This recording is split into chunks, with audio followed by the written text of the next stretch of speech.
लगभग privacy maintain करने के लिए लास्ट के एक हफ्ते हमने बुलाया था।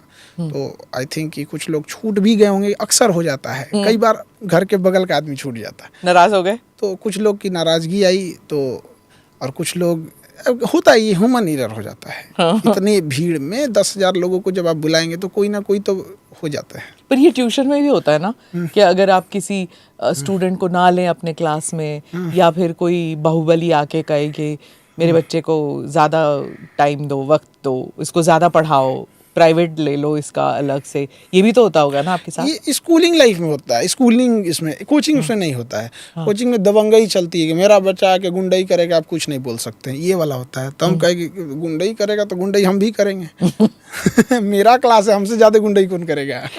तो इसलिए पहले होता था बहुत। तो अब तो धीरे धीरे हमें भी समझ में आ गया कि ये मतलब ज़्यादा उस लेवल के नहीं है, थूर देंगे तो ये भी शांत हो जाएंगे लोग। तो फिर ये बोलते हैं कि फ्रंट बेंच पे बैठेगा, पीछे नहीं बैठेगा मेरा बच्चा। हाँ। ये सब गाड़ी में आएगा, वो गाड़ी उड़ी में तो आते रहते हैं, थोड़ा धमकाते रहते हैं। हाँ। तो शुरू में ना हमको लगा था, ये जब स्टार्टिंग किए थे तो बहुत सारे लोग ऐसे धमकी देंगे कि मैं यहाँ करूँगा, हमें लगता था कि ये लोग बहुत बड़े घर से आते हैं। पर एक बार आदमी एक लेवल तक बर्दाश्त करता है, बर्दाश्त करते करते जब उब गए ना, तो इन लोग को धोना चालू किया। हम लोग भी बदमाशी करते तो हम लोग भी थूर देते थे। फिर केस वगैरह करके जब घर गए लोग, तो इनके घर खाने को नहीं था। मतलब वहाँ पर घर में खाने को ठीक नहीं है, बाप फटा चप्पल पे घूम रहा है, और घर में एक सेकेंड हैंड साइकिल है, पटना में आके धुआं कर देंगे, ये कर देंगे, वो कर देंगे, मतलब इस लेवल की चीज़ें हैं वहाँ। पर फिर भी तमंचा लेके घूमेंगे, भाड़ा पे चलाने की भी क्षमता नहीं है। तो उब गए हम लोग ये सब चीजें देख के। अब कोई तमंचा लेके आता तो जैसे लगता है रुमाल लेके आया है। सबके पास होता है।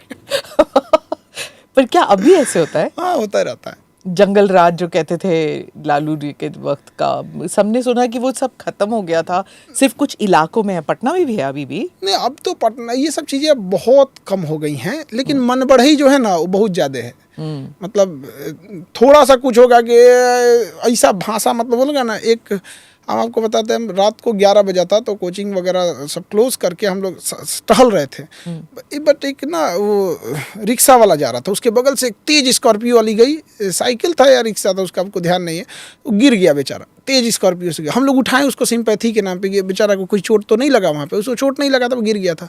उठ के कह रहा है कि मेरा आदमी इसको उठा लेगा। मतलब वो उसको बोला कि तू उठ जा भाई, पहले तू उठ जा, क्या मेरा आदमी इसको उठा लेगा, धुआं कर देंगे इसको मार। जानता नहीं मैं कौन जानता नहीं होंगे तू अपना सेकंड दिल्ली से गया होगा सर। ये तो वह दिल्ली की बातें होती है कि हाँ तुम जानते नहीं हो हम कौन है, हमारा बाप कौन है। ये चीज़ें बहुत खराब होती है। हाँ। एक जो एटिकेट्स हैं, ये चीज़ें, इससे क्या होता है ना कि किसी भी जगह का बिजनेस खराब होता है। और कहीं पे अगर बिजनेस खराब हुआ तो वो स्टेट या वो जगह आगे नहीं जा सकता। बिजनेसमैन एक ऐसे चीज होते हैं ना जो दूसरे को रोजगार देते हैं, दूसरे से कुछ नहीं मांगते हैं। और अगर ये बिजनेस डिस्टर्ब हो जाता है तो सारे लोग डिस्टर्ब हो जाते हैं। आप ये कह रहे हैं इस वक्त हिंदुस्तान में बिजनेसमैन को गालियां ही पड़ती है ना, जो बड़े उद्योगपति हैं, कि ये है ना। अब भारत में ना हर इंसान अमीर बनना चाहता है, लेकिन जो अमीर बन जाता है लोग उससे नफरत करने लगते हैं। हाँ। पता नहीं क्यों। और कामयाब, मतलब हर इंसान तो मेहनत ही करना चाहता है यहाँ पे। तो कुछ लोग हैं जो गलत तरीकों से पैसे कमा लिए, वो गलत है। बट जो ईमानदारी से काम कर रहा है उसके लिए कोई जगह नहीं है यहाँ पे। अगर किसी ने करोड़ों टैक्स दिए हों और अगर वो एक छोटी सी दवा के लिए अगर मर जाएगा तो कोई उसे पूछने नहीं आएगा। गवर्नमेंट हॉस्पिटल में इलाज कराने के लिए कलेजा चाहिए होता है। गवर्नमेंट स्कूल में अपने बच्चों को एडमिशन कराने के लिए बहुत कलेजा चाहिए होता है, ताकि हम अपनी आंखों से देख रहे होते हैं क्या हो रहा है क्या नहीं।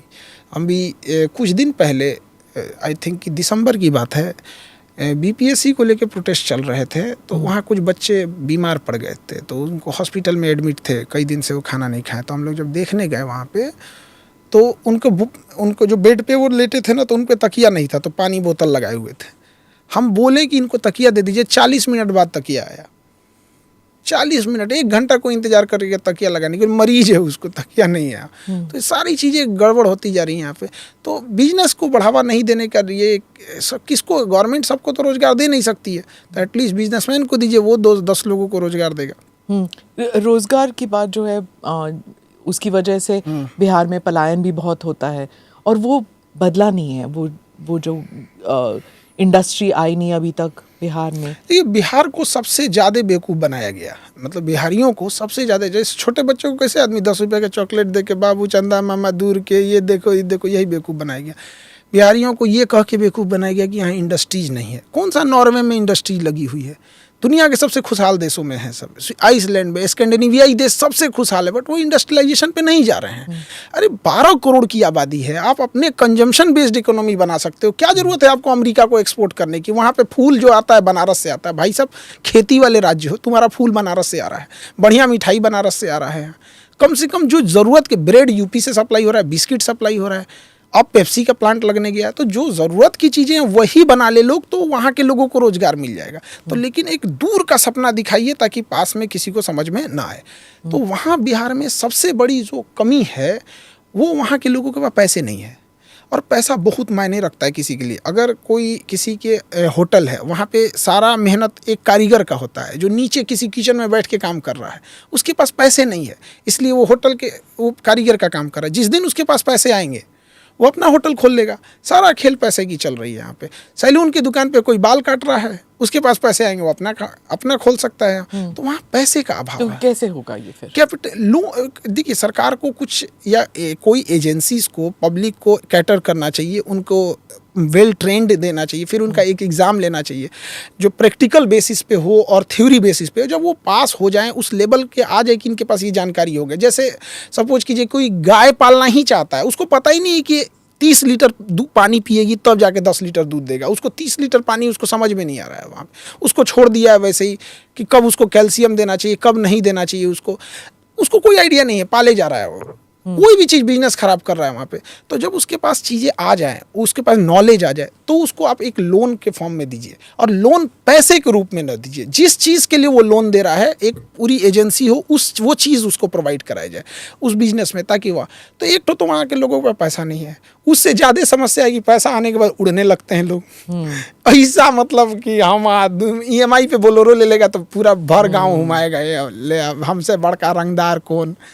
अब अपने धंधे में नहीं लगाएंगे। नहीं, रंगदार मतलब एक तरह से गुंडा, तो इसको शान समझ रहा है, हमरा से बड़का रंगदार कौन।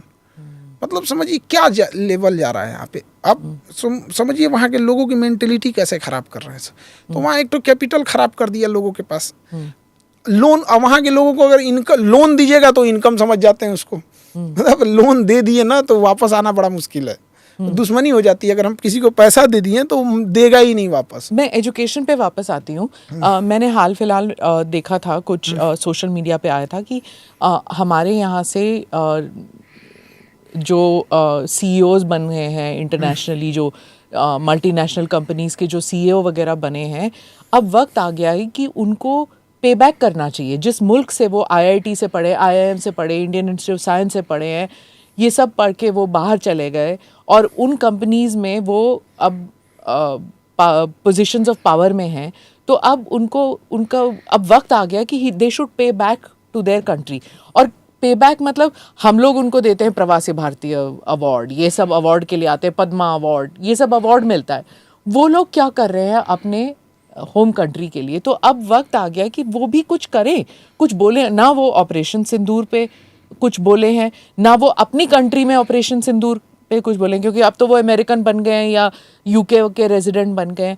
कुछ तो करें ना अपने कंट्री के लिए, आके एजुकेशन में ही इन्वेस्टमेंट करें।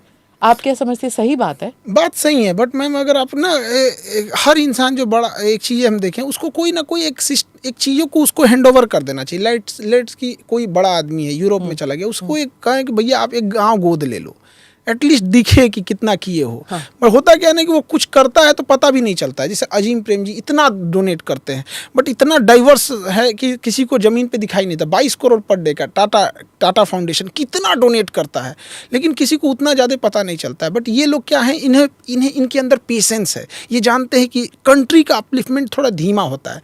बट सारे लोग इतने बड़े कैपिटलिस्ट और पेशेंस वाले नहीं होते हैं। कुछ लोग को लगता है कि नहीं भैया हमने 10 लाख भी दिया तो मुझे दिखना चाहिए। तो भाई एटलीस्ट हर मेंटलिटी के लोग हैं, सबकी ज़रूरत पड़ती है। कहीं किसी मकान को बनाने में बड़ी ईंट की ज़रूरत है तो रेत की भी ज़रूरत पड़ती है वहाँ पे। तो आप कोई चीज़ें ऐसे हैंड ओवर कर दो कि भाई अगर विदेश के हैं